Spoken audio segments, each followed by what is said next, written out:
2, 3. Welcome to another episode of Big Local Live, Tarek's community podcast.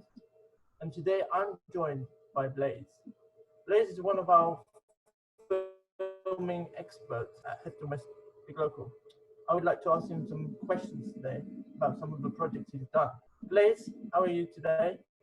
Hi Tarek, I'm good, thank you. Thank you for inviting me to your show. It's a pleasure. So what does I know you do a big project. Would you like to tell us about what Made TV does? Yeah, sure. So Made is actually a charity, and within Made we run several projects.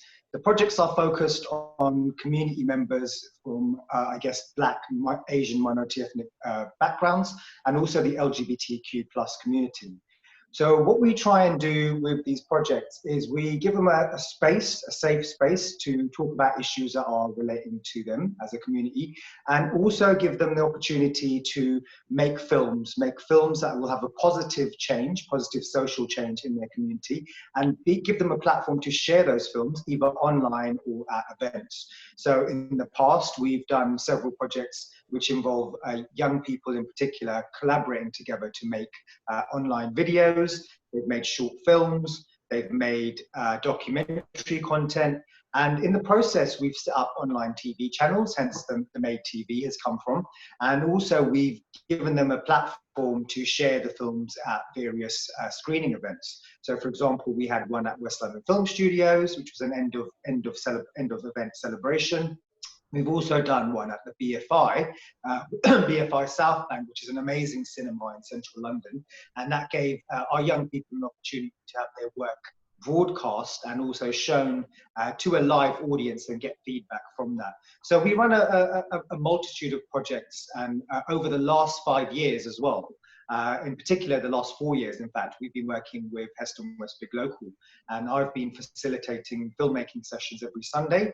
Unfortunately, due to COVID, we've had to put a stop to them since March, but we're hoping to do some kind of project in the future with Heston West Big Local again, hopefully sometime soon.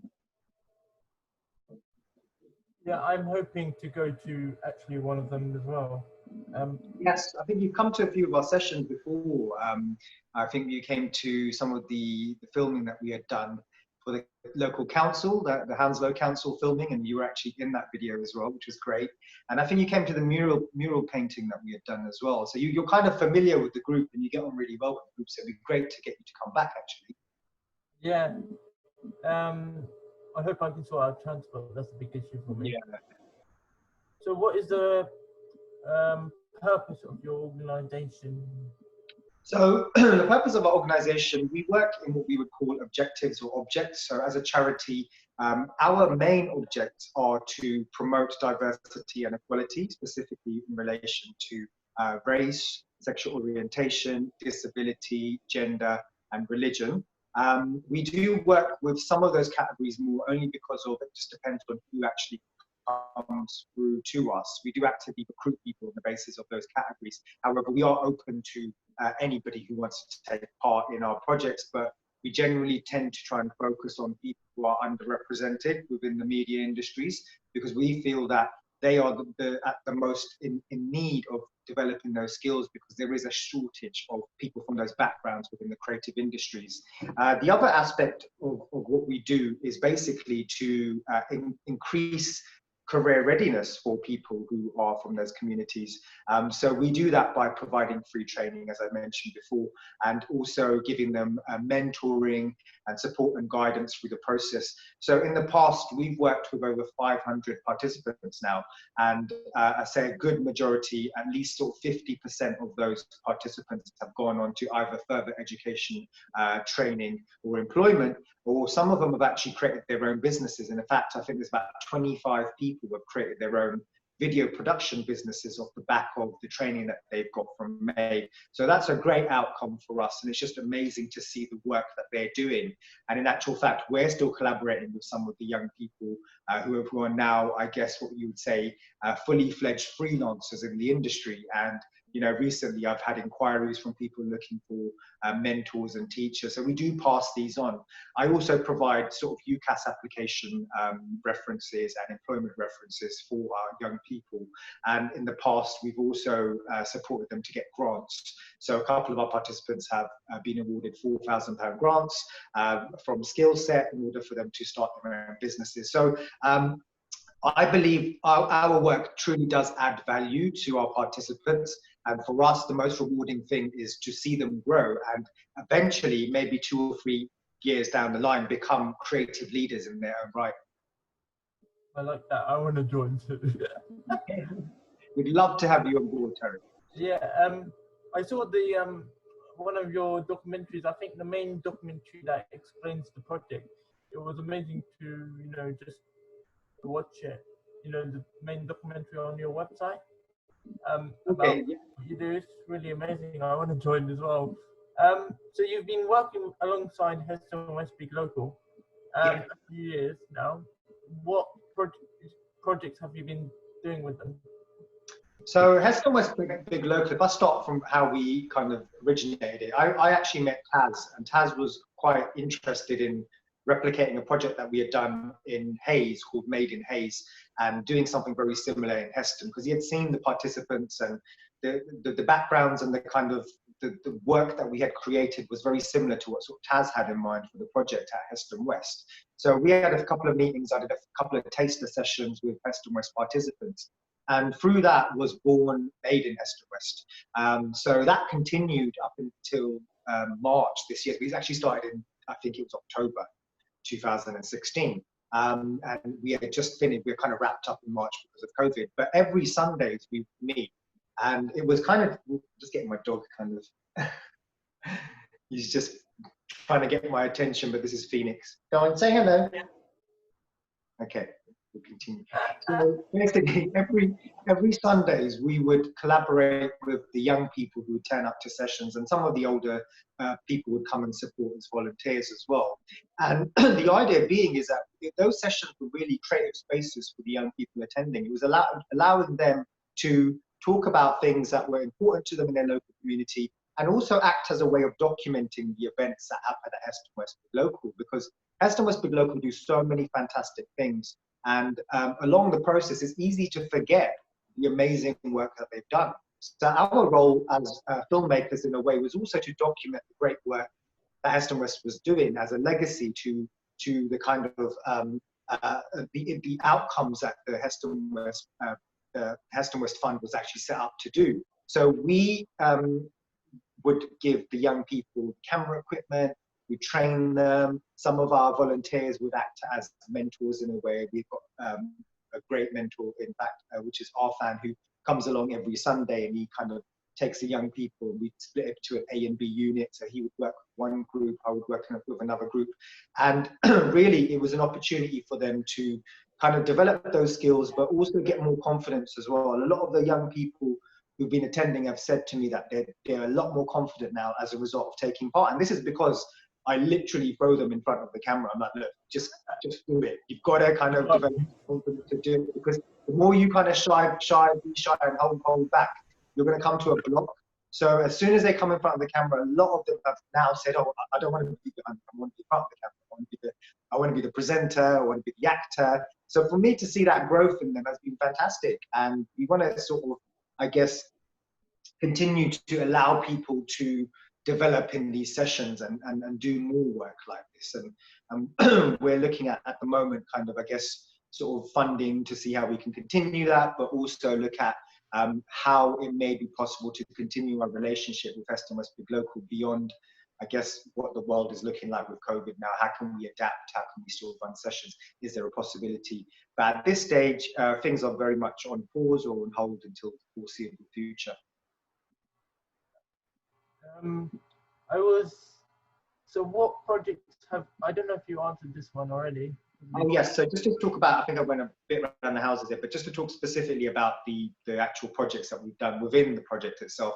So we've done things like a knife crime campaign. So we actually produced 3 short films, and how they were made is that we had a writing team who came together with an experienced theatre writer, and they collaborated to write the scripts. And through those scripts, we did make some adjustments because of just visually they would have worked a little bit better, and also the actors who were taking part. We did a process where we kind of worked with the other participants who were interested in being in front of the camera, as I mentioned before as well, and they auditioned for us, and we workshopped these films with them, and we kind of further enhanced the scripts just to kind of make them a bit more suitable for the short film format. Then those films were produced and edited, and then they went on and they were showcased to young people within the Cranford and Heston area. So I think something like 300, 400 young students from primary school watched the short films, and they were actually really taken back by the acting and obviously the message of the film as well, which was anti-knife crime. Other projects that we've done, every year we document the Heston West Big Local Awards ceremony. So myself and 3 or 4 of the other crew members become kind of videographers, and we capture the event, we do interviews, we do behind the scenes, we capture what's going on, and we make a video, and that's put online. We've also worked with NCS, so they've come in a few times and they've worked with us. NCS is an organisation that works with young people. They've come and they've done some volunteering work with us as well. Loads of short films. We've done stuff on body image. We've done just short films that are fun and we can do in about one session. We've done a few horror short films as well. So there is a variety of projects, and as I was saying, it all depends on who's in the session and what they want to do, because it's empowering the young people to give them that scope to say, you know what, I've got this project idea, I want to do this, is it possible, Blaise? And I say yes or no, depending on the resources that we have, and then we make. Did you say the NCS? Yes, yeah. I've done the NCS. Oh, you've done it, yes. So you know that how they're quite interactive, and they work with a lot of community organisations in particular. They worked with Heston West to provide volunteers. So they come in for one or 2 days. On holiday NCS as well. Where did you go? The PGL, did rock climbing. PGL, yes. I remember PGL from my school days, actually, which was like many, many years ago. I've done rock climbing, I've done the big swing. Yeah. Trust me, the big swing is scary. Oh, so, well, there's a lot of... Do you remember your first involvement with Big Local? What is your favourite memory working with Big Local? I'm going to put those together. I would say the first time I worked with the Big Local was, if I remember correctly, officially, was the Queen's birthday, I think it was. Or was it? No, Cranford Fun Day, yes. So Cranford Fun Day was actually, as the name suggests, a very exciting day for the participants, because the Heston West Big Local had actually, the participants who were attending the session, they actually put together this event. It was amazing because it kind of brought together all the young kids from the local area, the parents. It gave them activities and opportunities to kind of really come together as a community. And it was held inside Cranford Community College. That was my first kind of memory of working directly with the local. And I had a great time. I filmed some of our participants who have actually ended up staying with us for the duration of the 4 years. One of those people is Callum.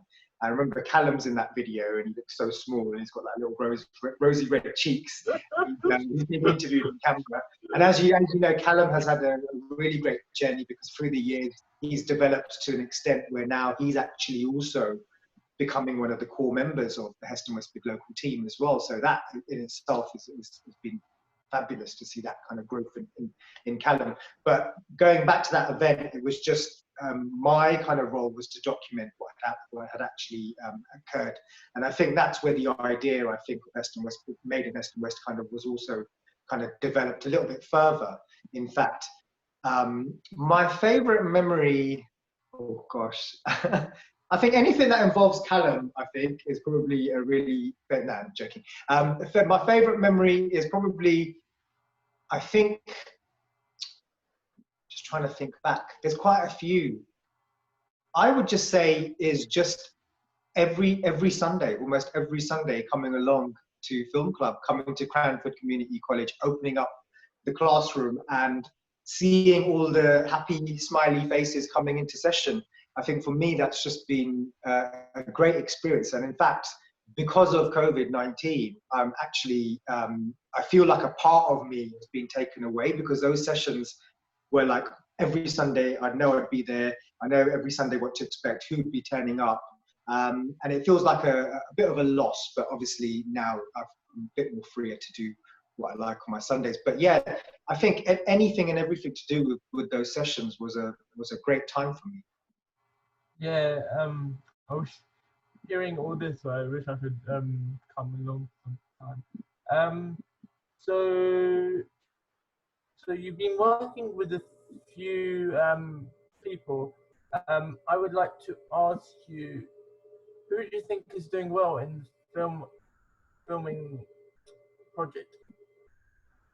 So if I start off with, I guess, Arfan originally came to a couple of the Made in Hayes sessions as well. And I always knew Arfan was quite talented, mainly because he has a laser-like focus. When he gets on with work, there's nothing that can kind of distract him from what he's doing. So from a filmmaker's point of view, that's a really vital skill to have. And I feel a lot of people may have a little bit of talent, or they may have the desire to do stuff, but focus is what really lets a lot of people down, because without that focus, filmmaking is a discipline, and you need to be able to concentrate. You need to be able to bring people in when they start talking or socializing and stuff. And Arfan's great at doing that, because he's always very committed to the film, and very, very passionate, in fact, about the subject matter and the films that he's creating.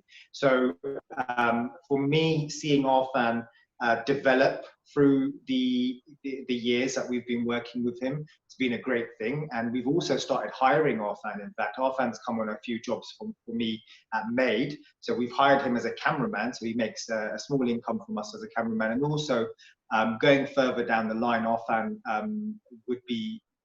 we've been working with him to develop his skills to potentially be a facilitator as well, and work with young people in a capacity where he can teach and develop them and give them training to develop their skills going forward. So Arfan is right up there as a participant that kind of comes into mind when I think of somebody who has developed and truly, really, really made use of what we provide. Because, you know, people have access to equipment and everything else, and some people, you know, you get what you put in, if that makes sense. And Arfan puts in a lot, and he gets a lot out of what we do, I feel.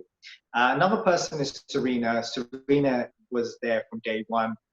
Serena has been fantastic. Serena, I would say, is a model participant. She comes in, she gets on well with other people in the group. She always has ideas. She's fun. She's engaging. Our interviewees really like her as well. So she's actually gone out, and we've done work for, commissioned work in actual fact, for Hounslow Council. And we've also done stuff for Maria Pedro, a documentary for Maria Pedro. And Serena was actually the presenter, or the host, if you like. And it's, for some people, it's quite difficult to build rapport very quickly, and Serena does it very easily. She was able to get the participants to feel at ease, to open up, and overall, I just think she's another person who's benefited greatly from the activities that Heston West and Made have been providing in collaboration. I did mention Callum before. Callum, I would say, I think because he's quite rambunctious in his nature, he's attracted a lot of attention from the participants, and participants get quite excitable when Callum's around, particularly in the earlier stages when Callum was first attending sessions. And Callum's another one who's actually surprised me, because he has now become a lot more focused and a lot more keen on helping out. As it was, Callum has always been interested in the technological side, you know, doing stuff behind the scenes, kind of technician work, so to speak. He's always had that desire. Again, it was his focus that kind of let him down a little bit. But now through the years, I feel that he's developed to a level where now he's also somebody that we can say, look, we trusted him enough because when we've seen him at events like the, for example, the when we do the awards ceremony, he's amazing. He gets everybody organized, and he's like behind the scenes, you know, pressing all the buttons, doing all the lighting. He's another great participant. But having said that, I think we worked with probably over 150 participants in the 4 years. And there's just so many people that I can think of that are just great participants. Amadeus is another one who's very, very talented, naturally very talented as well. We've also had Rooney, who in a way is a child genius. Rooney would keep me on my toes. Every time I'd be thinking, oh God, what am I saying here? Rooney, you actually know more than I do on this subject. Why don't you come and stand in front and teach? But Rooney, amazing, amazing student. He just had a natural ability to absorb. He's like a sponge. He would just absorb information and retain that information. And whenever that's needed, he would be able to, you know, communicate that very effectively and easily. So yeah, loads and loads of participants. Just thinking about it now, just kind of, you know, sometimes you kind of get on with life and forget. But looking back at it, it's just been amazing to see how many people we've actually worked with and the growth in them. It's been fantastic. Yeah, good to hear. Now, which one is your, I don't know if I answered this one, which one has been your favorite film project so far? I'm going to put... I would probably say, in Heston Westwood Local, yeah? Yeah. I would say probably the 3 knife crime short films, particularly because I think the process modeled how an actual short film would work. Because normally when we work with the young people, it's always depending on who's arriving to sessions, and we have very limited time to do so. But in this particular instance, we actually had a bit more time over several weeks to create these short films. And also a luxury, which I call a luxury, is being able to rehearse and workshop the idea as well, because that in itself allows the light bulbs to come on in the actors' heads for them to make connections to the actual characters themselves. And without that process, I think sometimes performances can come across as a little bit wooden, hammy, over the top, so to speak. And I think because we had that room to breathe and for the characters to grow, and also for the young people to rehearse and block those scenes out, I think the acting performance in particular were fantastic, considering none of these people who were in the films were professional actors. And professional acting, as you know, takes a number of years to develop that craft. So in actual fact, they did brilliant for the amount of time that we had. So I would say for that reason, having that scope and having that kind of, and then also the actual final product looked great. Of course, we had Arfan on camera, who's absolutely brilliant. Anything that he, you know, frames and composites in a shot looks fantastic because he spends time and energy doing that, and it really does show. So coupling all that energy and all of that work that was done, I think allowed us to produce something that I felt certainly very proud of, and something that the viewers who kind of watched the films were also very moved by, and I think affected by the message that we were trying to convey. Yeah. So you've been involved with making a number of documentaries. I was involved with the Hard to Reach film. It was really enjoyable experience. Which documentaries have you been involved with outside the big local? You know what? Yeah, so, when I was talking about projects earlier, Rainbow Films is one of those such projects. And Rainbow Films was actually a People's Health Trust funded project to commence over 20 months. So the idea being particularly our community of interest, and this was done on a community interest basis because our previous project funded by People's Health Trust was done on a locality basis. It's sort of similar to what Heston Westwood Local does, and the previous one was about people who lived in Hayes. But this project was about LGBTQ plus people, and in particular, it was about BAME or people of color within that community. So you're looking at a minority within a minority. So the idea being there was that we wanted to work with these community members to tell and share their stories, and also communicate to the wider community some of the discrimination and prejudices that this community faces, with the hope that it increases understanding with what they go through, which would then lead to, if we look at the wider impact, reducing hate crime, reducing discrimination that they may encounter in schools, colleges, or universities. So the idea was make a documentary. With this documentary, we would then screen the documentary at festivals, and we would also then try and get it to schools and colleges.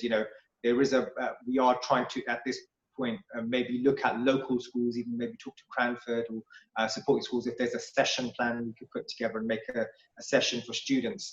Again, COVID kind of put a stop to that, but we produced a documentary, a 90-minute documentary, which was basically featuring some of the core members of the group who decided that, look, why don't we be in front of the camera? Our stories are equally as powerful, as important as anybody else in the documentary. And we also feel that we would like to use a platform for us to have our say.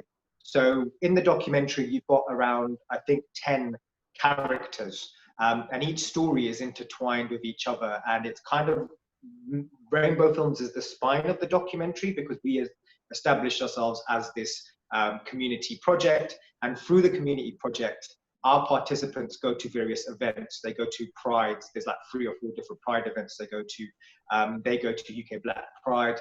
They go to club nights that are specifically safe spaces, because people who are from the LGBT community, who are also people of color, not only experience homophobia from the wider community, but they also experience racism within the community as well. And that's a big issue for the people involved. So it's this whole notion of intersectionality, where the intersection of race and sexual orientation can have effects, which means that you're experiencing multiple levels of discrimination or repression, so to speak. So our participants, fantastic group who would meet every Saturday, in fact. So Saturdays I would do Rainbow Films, Sundays I would be doing Made in Heston West. So they would meet regularly, and their sessions were designed in a way for them to come up with some pre-production ideas and then go into filming. We filmed loads. We filmed over, like, I think 20, 30 days events. So at the end, I was left with probably around 100, 150 hours worth of footage. It took me and some of the editors, I would probably say 1,000+ hours to edit, which is normal in a film.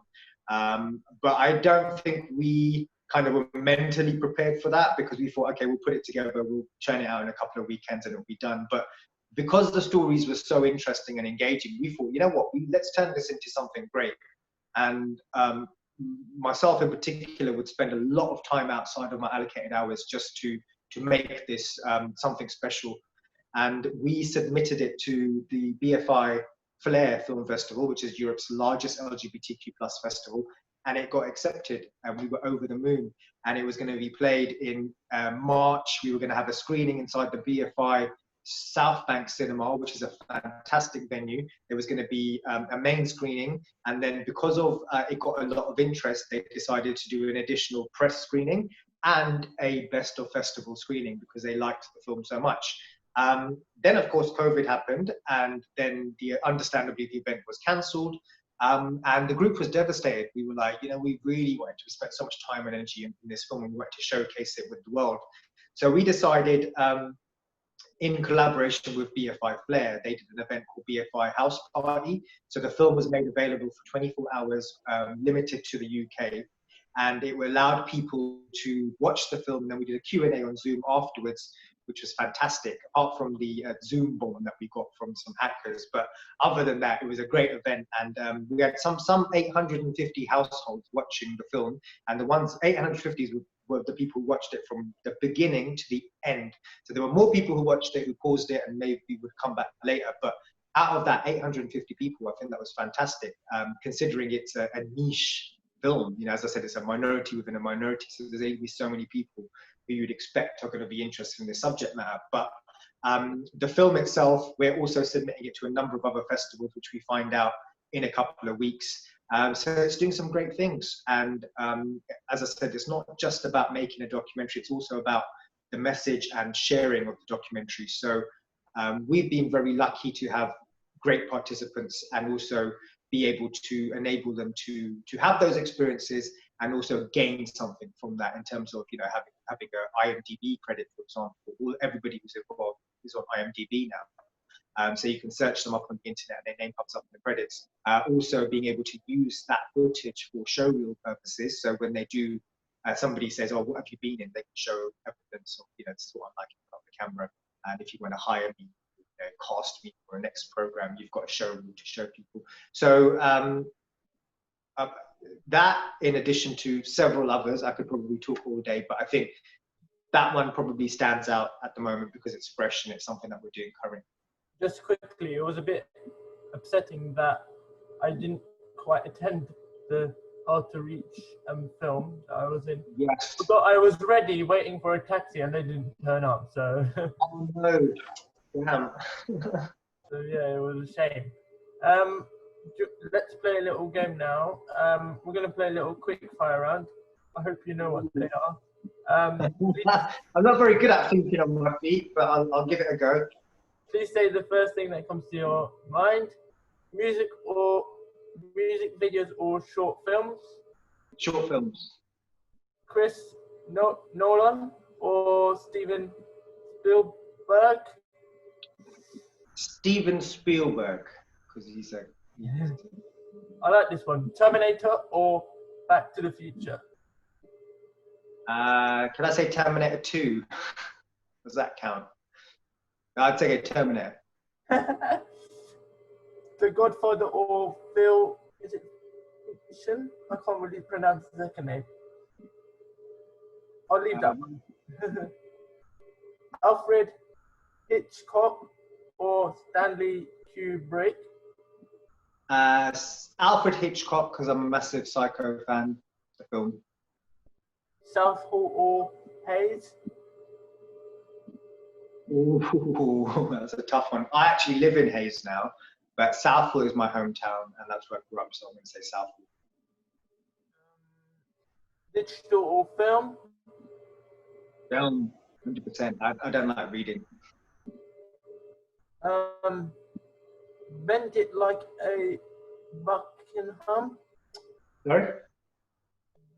Bend it like Buckingham or Beckham? yeah. Wonderful Afterlife? Definitely Bend It Like Beckham. It's a classic. And finally, London or Barcelona?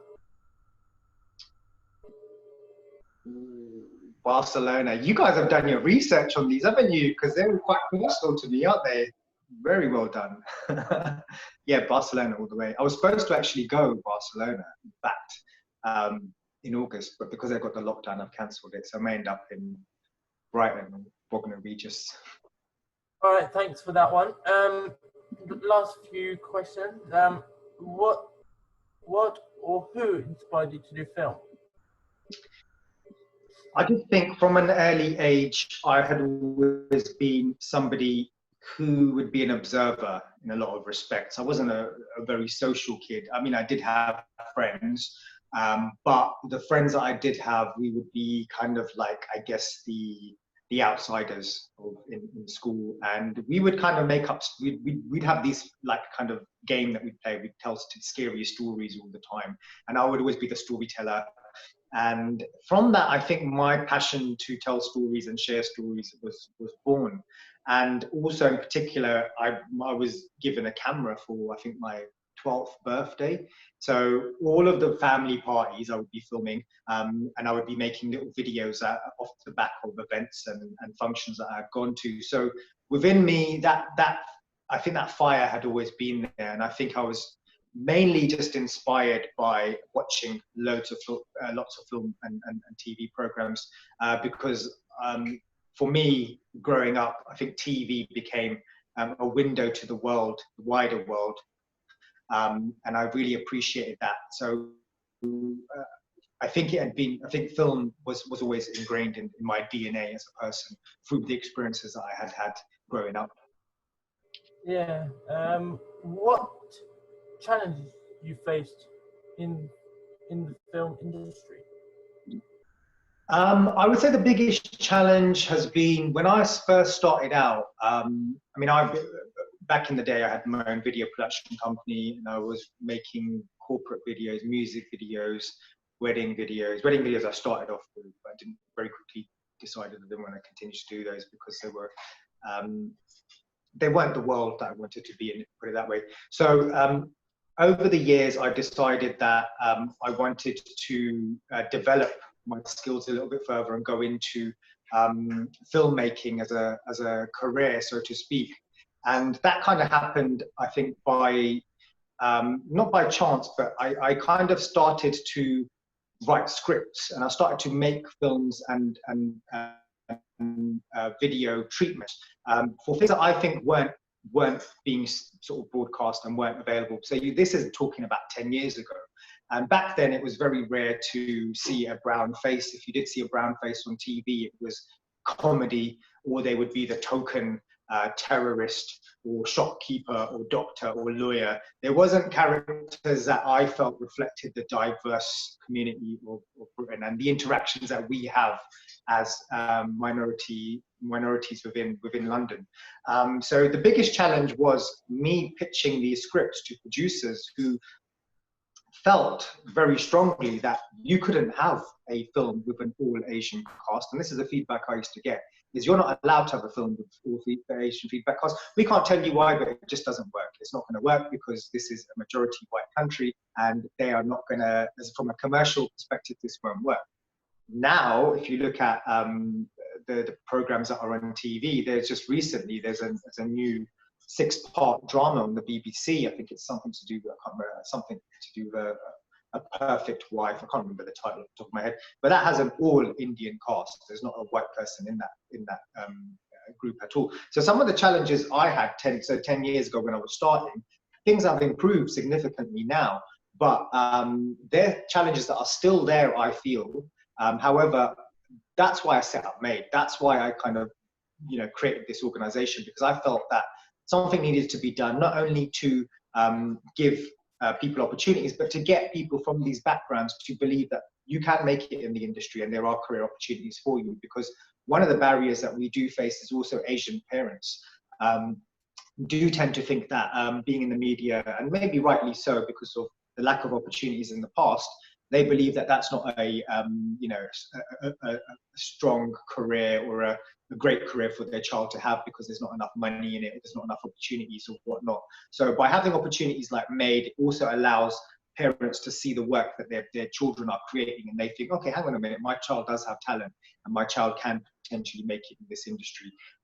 So some of those challenges I've tried to turn into opportunities, and that kind of became MADE and where we're at today.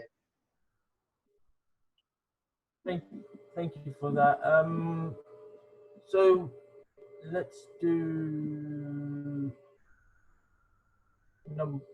What advice would you give to people starting out in film industry, especially if they are from diverse background or communities? Be prepared to work harder, especially if you are from a diverse community background, particularly minority ethnic background, or even from the LGBT background. You will come across a lot of people who will tell you that you're not mainstream, or you're not commercial, or you're not suitable.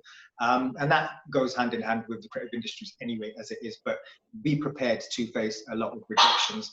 But it is exactly not rejection. But how do we counteract these rejections? Basically, you've got to develop a thick skin. I know it's easier said than done, but you will realize that it's a numbers game. The more opportunities you apply for, the more likely you are to get these opportunities. But also use what's unique about yourself. Don't try and be, the next. What you think is the hottest actor or the hottest director. A lot of people come in and say, oh, I want to be this, I want to be Steven Spielberg, I want to be this person. You do you, and you do you the best that you can, because nobody else can be you or do you, if that makes sense. So if you can bring your unique qualities, and that becomes your unique selling point, you're much more likely to make it in this industry, because you are bringing something fresh and something that only you can execute it, if that makes sense. So from that point of view, if you're a writer, if you're a filmmaker, write what you know, start with the resources that you have. A lot of young people, particularly boys, want to go in and do these gangster films, which has no connection to who they are, and there's a disconnect there, and you can see that when they make the final product. Don't try and be something you've never been. I mean, obviously, that's the film world is a fantasy in a way, but always start off with people characters stories that are personal to you. They will have a lot more authenticity, and you're much more likely to get them made and seen by the people you want to see them. Yeah. How have you been coping with lockdown? And what are your future goals? For the first 3 or 4 weeks, I was a complete slob. I was like, you know what? When am I ever in my lifetime going to get to lie on my couch and just do nothing and not think about anything? So I thought, obviously, of course, COVID is a major crisis and a disaster. But in the comfort of my living room, I was king. I was just lying down, watching TV, Netflix endlessly, Amazon Prime. Basically, I think I've watched every single series that there is on there almost. And I turned into a bit of a slob, dare I say, and I put on a bit of weight, actually. I think I went to like 95 kgs, considering I think in maybe a year or so ago, I think I was about 75. So I then decided that, okay, get up off my arse and let me do something productive. And I started carrying on with just being creative. I have been furloughed, in fact, from Made, and also, Heston Westwood Local was also another form of income for me, which is unfortunately been taken away at this stage. However, I decided that I just want to keep creative, so I started writing films, started filming extra stuff. The Black Lives Matter movement, in actual fact, I went along with some of our participants from Rainbow Films, the Black LGBT community, and I filmed them at the protest. So potentially there's a Pride and Protest too right there as well. And also I just decided that I wanted to do something about the weight I had gained, and I started doing a calorie controlled diet, and I've lost like, I think 12 kgs now. So it's good. And the next stage is now doing some exercise to become beach body ready, which hopefully in summer we'll get a chance to go away, well, in August, to go away somewhere nice and hot. Yeah. Anything else you want to add before we finish? I just want to say, obviously, I've been keeping, just keeping aware of what Heston Westwood Local has been doing. And I've been watching your podcasts in particular, listening to your podcasts in particular. I think you're doing an amazing job, Tarek, bringing the community together. It's just so good to hear everyone's voices, like, because it's been so long, and all the different people that we've encountered along the way. So first of all, I'll just say, like, you're doing a fantastic job there. The other thing is just bringing him along. He's my case. The other thing is Made is doing a crowdfunding campaign because of a lot of our funding has kind of dried up, so to speak, because a majority of the funders are working towards COVID relief efforts. So they're doing emergency funding only. So as an organization, we have come to a point where we would require funding in order for us to continue our work in the autumn. So we are running a crowdfunding campaign. So if there's a way of putting a link there, if anybody is interested in what we're doing, on the GoFundMe page that I've set up, there is an explanation about the charity and the work that we've done before, and also why we're raising the funds. So if you could, I'd be very grateful if you could maybe put a link into your bio or description regarding the crowdfunding campaign. Thank you for joining me today, Blaise. Thank you for your time. I'm sure you're tired. Catching up with you. Asking all those questions. This is Tarek's community podcast, Big Local Live. And before we actually shut the show, I would like to encourage everyone to listen to the community podcast. You can find us on local.org/community podcast. Please listen in and share your stories. I would love to hear from you. It's every Saturday at 11 a.m. the shows. Please listen in. This is Tarek's community podcast, Big Local Live, and thank you for joining me again. And goodbye.